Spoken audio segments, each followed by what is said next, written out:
नमस्कार दोस्तों, Ashwini GS classes में आपका स्वागत है।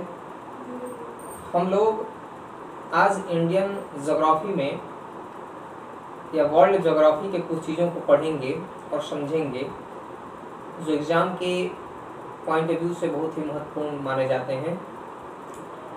सबसे पहले अगर हम लोग भूगोल की चर्चा करें, भूगोल अगर प्रारंभ करें तो भूगोल हम लोग स्टार्ट करते हैं। देखिए, भूगोल में सबसे पहला जो टॉपिक होता है वो ब्रह्मांड से हम लोग स्टार्ट करते हैं। लेकिन इसके पहले हम लोग भूगोल की कुछ सामान्य जानकारी पहले देख लें। भूगोल किसे कहते हैं? देखिए, पृथ्वी के अध्ययन को भी भूगोल कहा जाता है। पृथ्वी पर घटने वाली जो विभिन्न प्रकार की घटनाएं हैं या पृथ्वी को प्रभावित करने वाले जो कुछ ऐसे तत्व हैं, उन सभी चीज़ों के बारे में अध्ययन करना भूगोल का विषय क्षेत्र माना जाता है। भूगोल में अगर हम लोग सबसे पहले देखें भूगोल, तो भूगोल का पिता किसे कहा जाता है? सबसे पहले हम लोग इसके देखते हैं कि भूगोल का पिता अगर कहा जाए कि भूगोल का पिता किसे कहा जाएगा, तो भूगोल का पिता कहा जाता है हिकेटियस को बोलते हैं। किसे कहते हैं? भूगोल का पिता अगर आपसे पूछा जाए कि किसे कहा जाता है, तो हिकेटियस को कहा जाता है। हिकेटियस, भूगोल का पिता किसे कहते हैं? भूगोल का पिता हिकेटियस को कहा जाता है। महत्वपूर्ण लाइन है, आप लोग कॉपी पेन अपने साथ लेकर के बैठेंगे और महत्वपूर्ण पॉइंट को लिखते भी चलेंगे, जो भी महत्वपूर्ण पॉइंट रहेंगे एग्जाम के पॉइंट ऑफ व्यू से। अब इसके बाद देखिए, भूगोल का पिता तो हिकेटियस को कहा जाता है।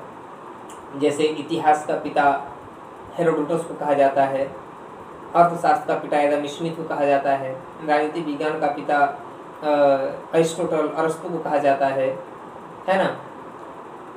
और राजनीति विज्ञान का जो आधुनिक पिता है वे मैकियावेली को माना जाता है। तो ये तो हो गए विषयों के जनक। अब भूगोल का पिता जो है हिकेटियस को कहा जाता है, जनक कहा जाता है। लेकिन व्यवस्थित भूगोल का पिता अगर आपसे पूछा जाए तो किसे बताएंगे आप? व्यवस्थित भूगोल का पिता, तो व्यवस्थित भूगोल का पिता कहा अगर पूछा जाए बच्चा, तो किसे बताओगे आप? इरेटोस्थनीज को बताओगे। व्यवस्थित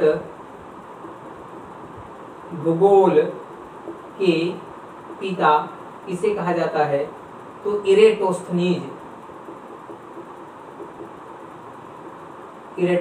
को कहा जाता है बच्चा। किसे कहते हैं? इरेटोस्थनीज को व्यवस्थित भूगोल का पिता कहा जाता है। अब अगर अगली बात आपसे पूछा जाए जो भी महत्वपूर्ण है कि मानव भूगोल का पिता किसे कहा जाता है? मानव भूगोल का नाम सुना है आपने? मानव भूगोल का, ह्यूमन ज्योग्राफी का जनक किसे कहा जाता है? फादर किसे कहा जाता है? तो अगर एक पिता पूछा जाए इसका, तो विडाल डी ला ब्लास बताओगे आप। किसे बताओगे? विडाल डी ला ब्लास को माना जाता है। मानव भूगोल का पिता किसे कहते हैं? तो विडाल डी ला ब्लास को माना जाता है। अब इसके बाद आप देखोगे विश्व मानचित्र के निर्माणकर्ता किसे कहते हैं? विश्व मानचित्र के निर्माणकर्ता। तो विश्व मानचित्र के निर्माणकर्ता अगर पूछा जाएगा बच्चा, तो आप किसे बताओगे? अनेक्जीमेंडर को बताओगे। किसे बताओगे? अनेक्जीमेंडर, नाम याद रहेगा। अनेक्जीमेंडर को विश्व मानचित्र का पिता कहते हैं। अनेक्जीमेंडर को विश्व मानचित्र का पिता कहा जाता है, निर्माणकर्ता कहा जाता है। एक और महत्वपूर्ण क्वेश्चन है, अगर आपसे क्वेश्चन पूछा जाए कि प्लेट विवर्तनिकी सिद्धांत का जनक, ये आपका हो गया, ये आप याद कर लेना, इसे लिख लेना अपने कॉपी में। अब इसके बाद देखो मैं बात करता हूँ प्लेट टेक्टोनिक थ्योरी। नाम सुना होगा आप लोगों ने, प्लेट टेक्टोनिक थ्योरी, प्लेट विवर्तनिकी सिद्धांत। तो प्लेट विवर्तनिकी सिद्धांत का प्रतिपादक किसे कहा जाता है बच्चा? तो प्लेट विवर्तनिकी सिद्धांत का प्रतिपादक जो है हैरी हेंस को कहा जाता है। हैरी, नाम सुने हो? हैरी हेंस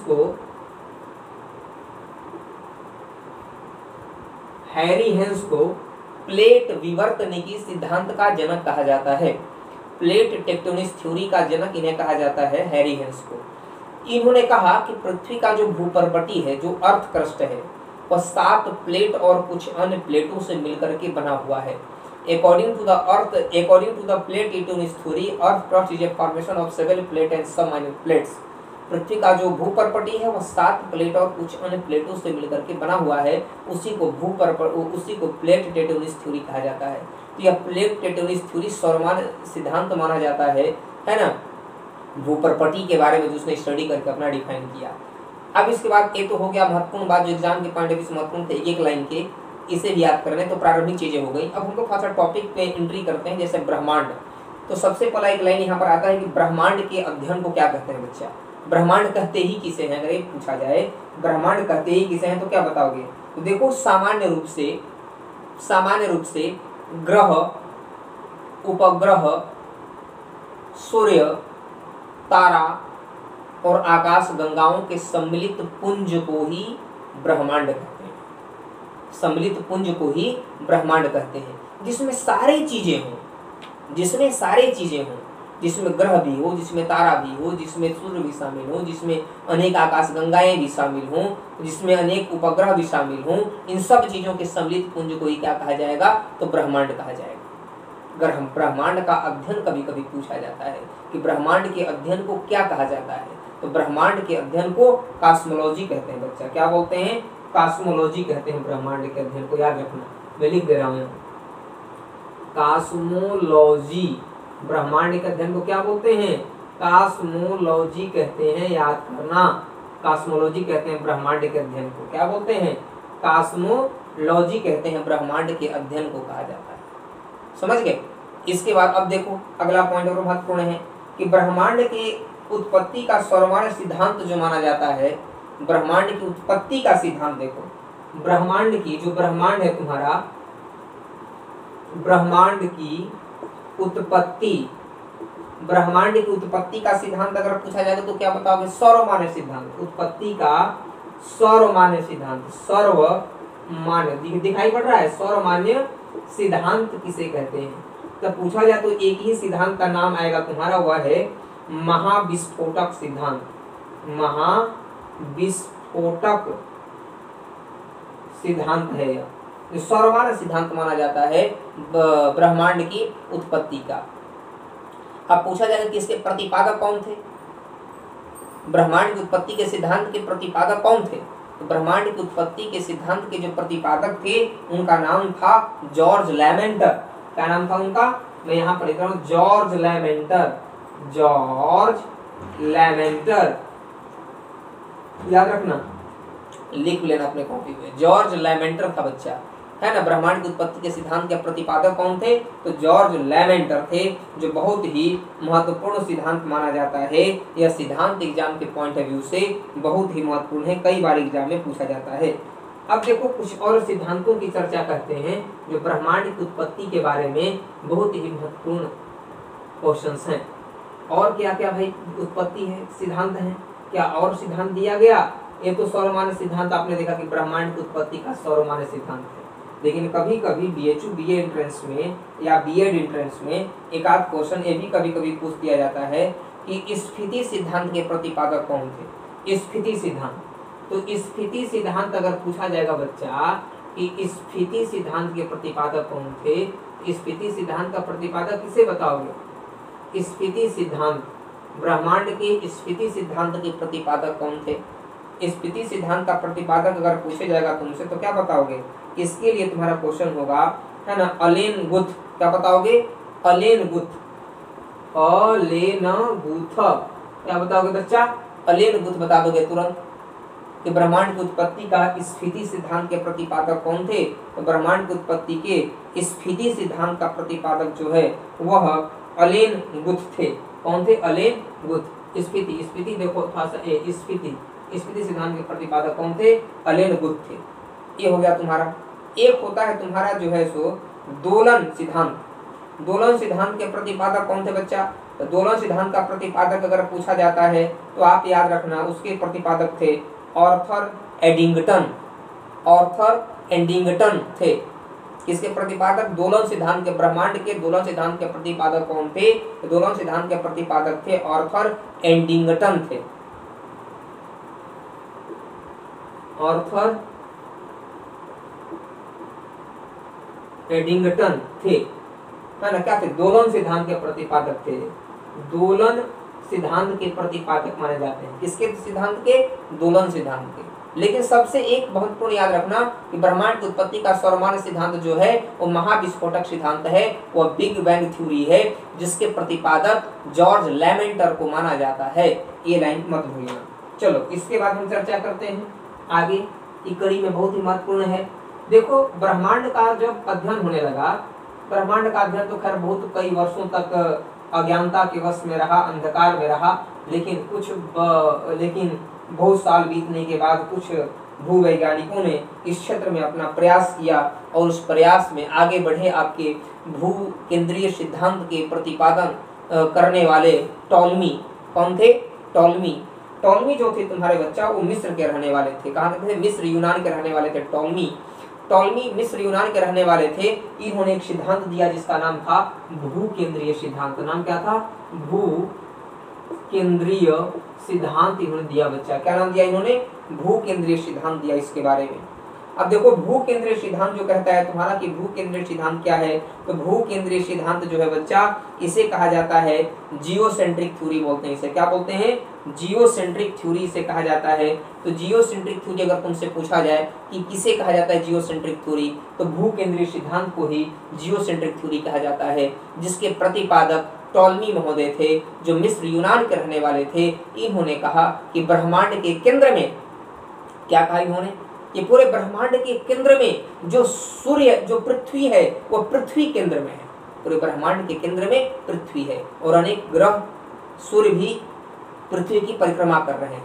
लेकिन कुछ वर्षों तक तो यही सिद्धांत मान्य रहा, लेकिन कुछ वर्षों के बाद इस सिद्धांत का खंडन किया गया। लगभग 15वीं सदी में, 1400 कुछ ईस्वी में इसका खंडन किया गया इस सिद्धांत का। और खंडन करने वाले एक विचारक आए जिन्होंने हेलियोसेंट्रिक थ्योरी इजाद किया।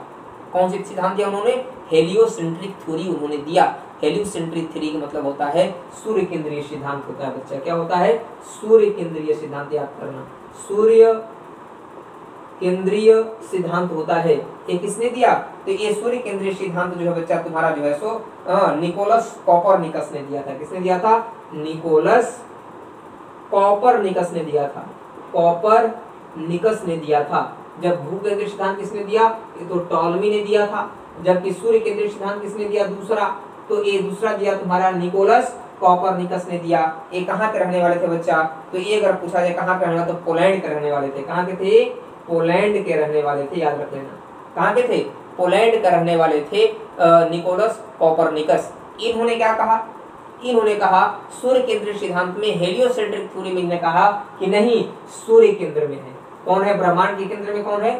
सूर्य है। और अनेक ग्रह पृथ्वी सहित इसकी परिक्रमा करते हैं। यह सिद्धांत जब सही माना गया, लेकिन ऐसा नहीं है कि भू केंद्रीय सिद्धांत का ऐतिहासिक महत्व नहीं है। ऐतिहासिक महत्व इसका भी है, क्योंकि जब कोई व्यक्ति इजाद करता है किसी भी सिद्धांत को, भले ही वह बाद में उसका खंडन करके बाद के भूवैज्ञानिक गलत ठहरा दें या वैज्ञानिक गलत ठहरा दें, तो उसका अस्तित्व अस्वीकार हम नहीं कर सकते। उसका भी योगदान कुछ है। तो उसने पहला अपना हाइपोथेसिस तैयार किया था, तभी आगे चल करके कुछ लोगों को सहयोग और सहायता मिला इसको अध्ययन करने में।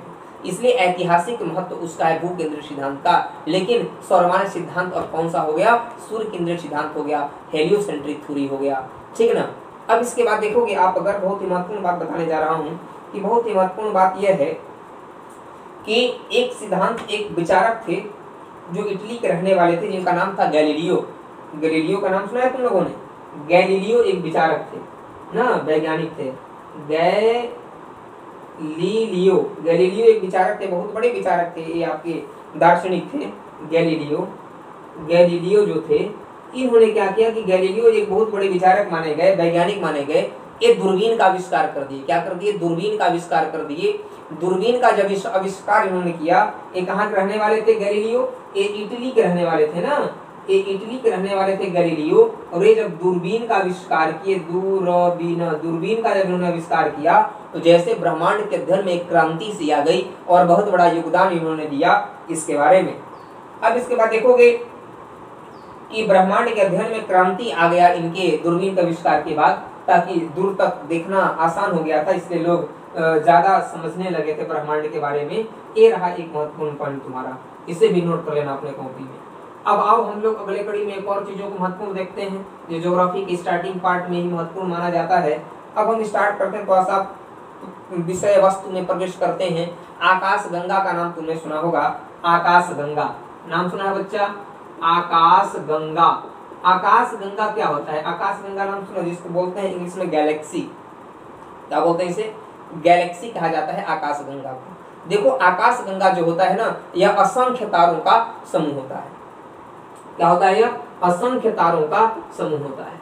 असंख्य तारों का यह समूह है आकाश गंगा तुम्हारा, समझ गए? अब इनकी दूरी कैसे मापी जाती है? तो हजारों प्रकाश वर्षों में मापी जाती है।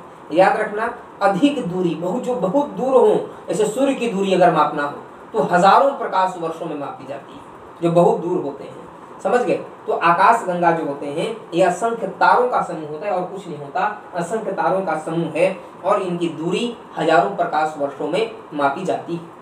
इनके निर्माण की शुरुआत कैसे हुई, अगर इसके बारे में अगर आपसे क्वेश्चन पूछा जाए कि आकाश गंगाओं के निर्माण की प्रक्रिया कैसे हुआ, तो इस बारे में मैं तुमको दो शब्द बता दूं कि हाइड्रोजन गैस से बने जो विशाल गैसों के संलयन से, हाइड्रोजन गैस से बने जो विशाल गैसों का जो संलयन था, इसी से इसके निर्माण की प्रक्रिया हुई, आकाश गंगा के निर्माण की प्रक्रिया हुई।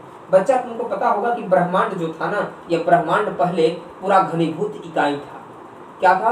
ब्रह्मांड जो था यह पहले घनीभूत इकाई था, पूरा एक दूसरे में एकदम गैसों से पूरा एकदम जुड़ा हुआ था, एकदम पूरा सघन था, पूरा जुड़ा हुआ था, गैस के गोले पूरा भरे हुए थे पूरा एकदम इसमें। लेकिन अचानक क्या हुआ?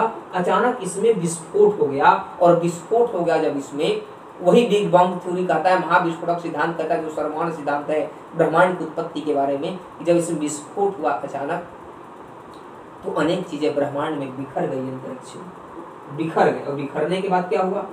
बिखर गए ब्रह्मांड में। ये जब टूटने के बाद ब्रह्मांड में बहुत सारी चीजें पूरा बिखर गए, और बिखरने के बाद में उनमें फिर से एकत्रीकरण स्टार्ट हुआ। क्या हुआ? बाद में उनमें एकत्रीकरण स्टार्ट हुआ, बाद में फिर सब अपना एकत्र होने लगे और एक समूह के रूप में एकत्र होने लगे।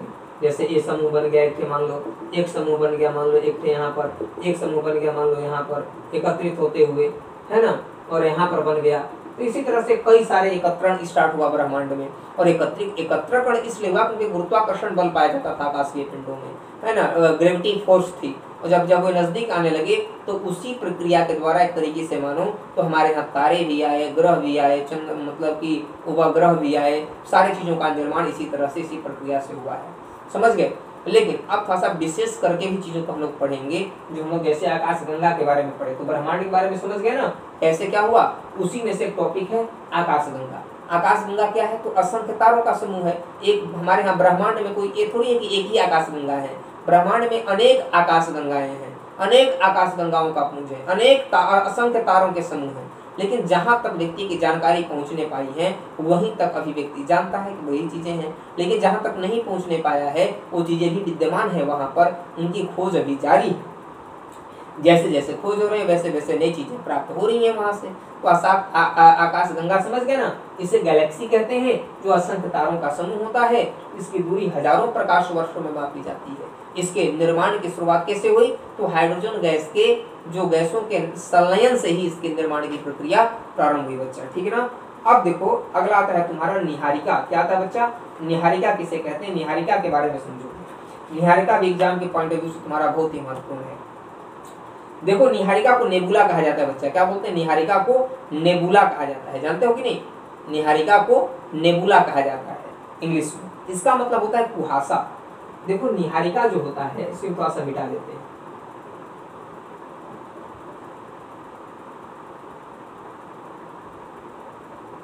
निहारिका देखो बच्चा, निहारिका तुम्हारा जो होता है ना, निहारिका इसे कहते हैं, निहारिका को नेबुला कहते हैं।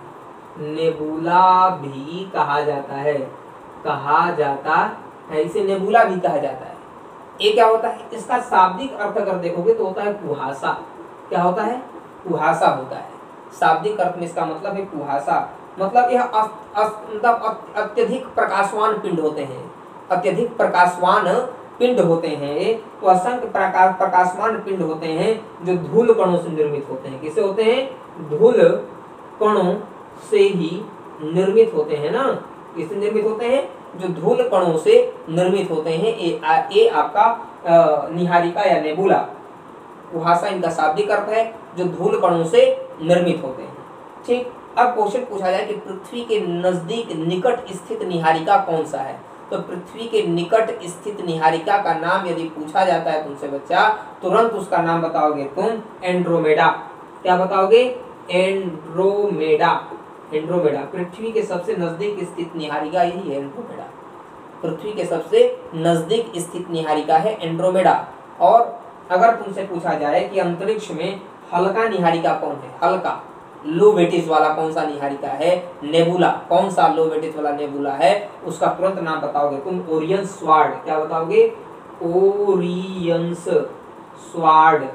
ओरियन स्वार्ड सबसे हल्का निहारिका माना जाता है। समझ गए?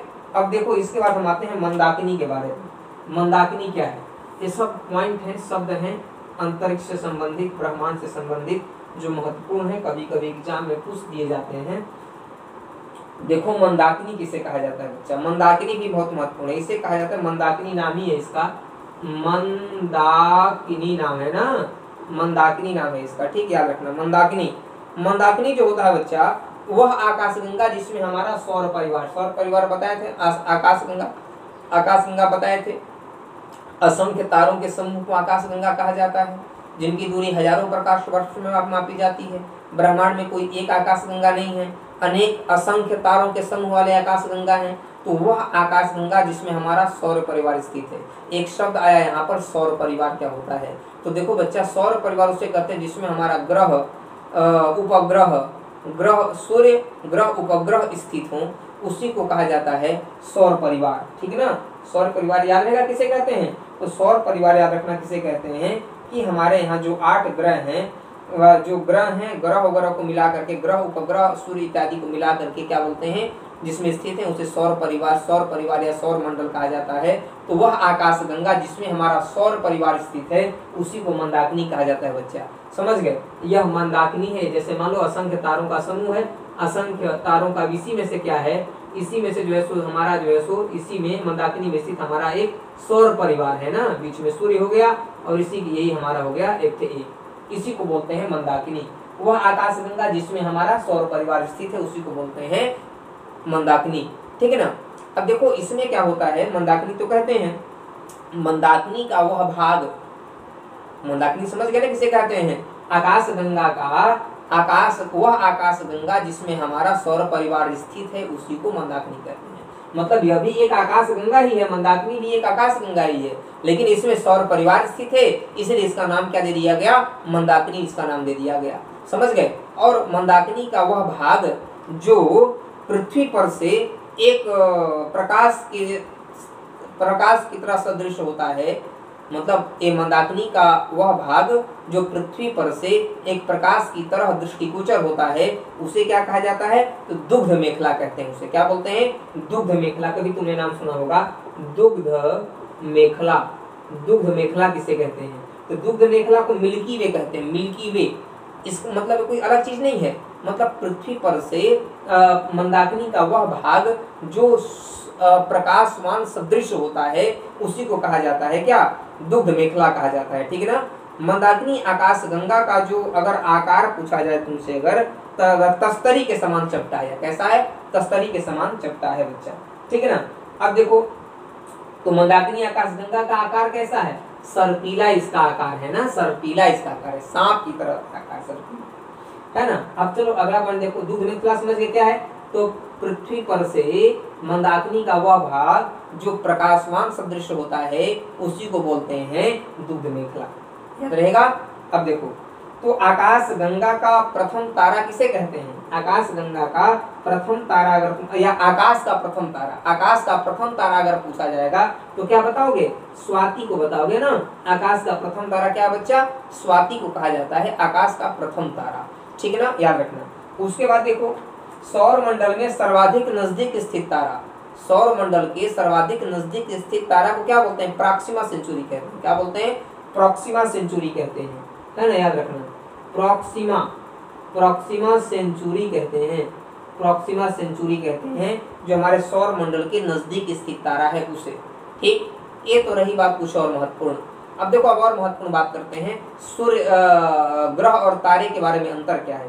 देखो बच्चा, पहला में अंतर बताया तुमको, तो देखो ग्रहों का अपना प्रकाश नहीं होता, पहली बात याद कर लो, ग्रहों का अपना प्रकाश नहीं होता है, जबकि तारों का अपना प्रकाश होता है। समझ गए? ग्रहों का, अब देखो इसको मिटा दो। अब तुम जो जानने जा रहे हो यह भी महत्वपूर्ण है, क्वेश्चन दे सकता है, इनमें से कौन तारे के बारे में कथन सही नहीं है, या तारे के बारे में इनमें से क्या सही है, तारे के बारे में इनमें से क्या सही नहीं है। अगर यह क्वेश्चन रहेगा तो तुमको देखना पड़ेगा, है ना। ग्रह एवं तारों में अंतर क्या है ना, तो ग्रह एवं तारों में अंतर अगर देखोगे बच्चा, तो पहला क्या है कि जो ग्रह होते हैं ना, ग्रह का अपना प्रकाश नहीं होता, है ना, ग्रह का अपना प्रकाश नहीं होता, जबकि तारों का जो होता है, तारों का अपना प्रकाश होता है बच्चा। समझ गए? तारों का अपना प्रकाश होता है, ग्रहों का अपना प्रकाश नहीं होता। पहला अंतर हो गया। दूसरा अंतर देखो क्या है, तो तारे जो होते हैं वे आकार में बड़े होते हैं। तारे क्या होते हैं? आकार में बड़े होते हैं, बड़े होते हैं। ये तारे देख लो, यहाँ देख लो ग्रह। तो जो तारे होते हैं बच्चे, वो आकार में क्या होते हैं? बड़े होते हैं। ग्रह क्या होते हैं? आकार में छोटे होते हैं। ठीक, दूसरा अंतर हो गया। और अगली बात करें, जो तारे होते हैं बच्चे एक स्थान पर स्थित रहते हैं, स्थिति उनकी जो एक स्थान पर स्थिर रहते हैं, फिक्स है। लेकिन ग्रह क्या होते हैं? ग्रह स्थिर नहीं रहते, ये सूर्य की परिक्रमा करते हैं, अपने अक्ष पर घूर्णन करते हैं और सूर्य की परिक्रमा करते हैं। अपने अक्ष पर घूर्णन करने का मतलब होता है रोटेशन। रोटेशन का मतलब होता है अपने अक्ष पर घूमना। जैसे मान लो कि यह सूर्य है ना, बीच में यह सूर्य है और यह पृथ्वी तुम्हारा ग्रह है, पृथ्वी। तो पृथ्वी क्या करता है कि अपने अक्ष पर भी घूमता है। यह सूर्य है, मान लो यह तुम्हारा, यह सूर्य है, यह मान लो तुम्हारा क्या है, यह सूर्य है और यह तुम्हारा मान लो ग्रह है। तो जो सूर्य है तुम्हारा, यह तो फिक्स है, यह भी घूमता है। लेकिन यह जो ग्रह है, ग्रह अपने अक्ष पर घूमते हुए, ऐसे घूमते भी रहेगा अपने अक्ष पर, और घूमते हुए इसकी परिक्रमा करेगा ऐसे। समझ गए? तो अपने अक्ष पर जो घूमता है इसे कहते हैं रोटेशन, मतलब घूर्णन। और जो सूर्य की परिक्रमा कर रहा है, जैसे यज्ञशाला परिक्रमा कर, तो याद कर लो ऐसे याद करने के लिए, जैसे यज्ञशाला में व्यक्ति परिक्रमा करता है, तो जो सूर्य की परिक्रमा कौन करता है? तो ग्रह करते हैं अपने अक्ष पर घूमते हुए। उसे रिवोल्यूशन कहते हैं इंग्लिश में, है ना। क्या बोलते हैं? रिवोल्यूशन। तो अलग अलग स्थितियां होती हैं, इसको भी याद रखना चाहिए आपको। तो ये हो गया आपका ग्रह तारों में अंतर, आप समझ चुके हैं। अब देखिए, ग्रह तारों के अंतर के बाद मैं चर्चा करता हूँ कि उपग्रह क्या होते हैं। देखो बच्चा, उपग्रह उसे कहते हैं जो ग्रहों की परिक्रमा करते हैं। उपग्रह किसे कहते हैं?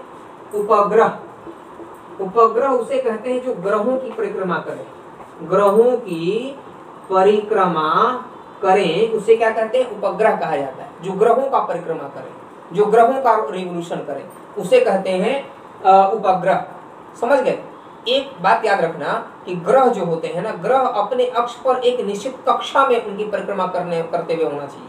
लेकिन प्लूटो जैसे था, पहले 9 ग्रह थे, लेकिन प्लूटो को निकाल दिया गया, क्योंकि प्लूटो जो था एक निश्चित कक्षा में वह नहीं कर रहा था रोटेशन, वह इधर उधर रोटेशन करने लग रहा था। जैसे बाकी ग्रह जो है, देखो बाकी ग्रह जो है हम लोगों के, वे क्या करते हैं? जैसे मान लो कि तुम्हारा सूर्य है बीच में, जैसे मान लो यह सूर्य हो गया, है ना, यह सूर्य है, तो सूर्य है, तो सूर्य की ये जो चारों तरफ जो ग्रह है ना, ये ग्रह जो ऐसे हैं तुम्हारे, ग्रह परिक्रमा जो कर रहे हैं, ये निश्चित कक्षा है ना, गोला जो सबका है। यह जैसे मान लो यह बुध का है, यह बृहस्पति का है, जैसे बुध शुक्र, यह शुक्र का है, बुध शुक्र पृथ्वी का है, फिर मंगल का है, इसी तरीके से। तो एक निश्चित कक्षा में है जी। ये थोड़ी है कि जो है पृथ्वी शुक्र की कक्षा में परिक्रमा करेगा, बुध जो है शुक्र की परिक्रमा में कक्षा में जाकर परिक्रमा करेगा, ऐसा नहीं है। अगर ऐसा परिक्रमा करेगा तो उसको ग्रह की श्रेणी से बाहर निकाल दिया जाएगा, जैसे प्लूटो को ग्रह की श्रेणी से बाहर निकाल दिया गया। समझ गए बच्चा? तो आज आप लोगों ने देखा हमारे यहाँ ग्रहों की संख्या 8 है। तो यहीं तक आज मैं अपनी बात को समाप्त करता हूँ। अगला क्लास जब होगा हम लोगों को, तो हम लोग इसी के आगे अगले टॉपिक में चीज़ों को और विस्तार तरीके से चीज़ों को पढ़ेंगे।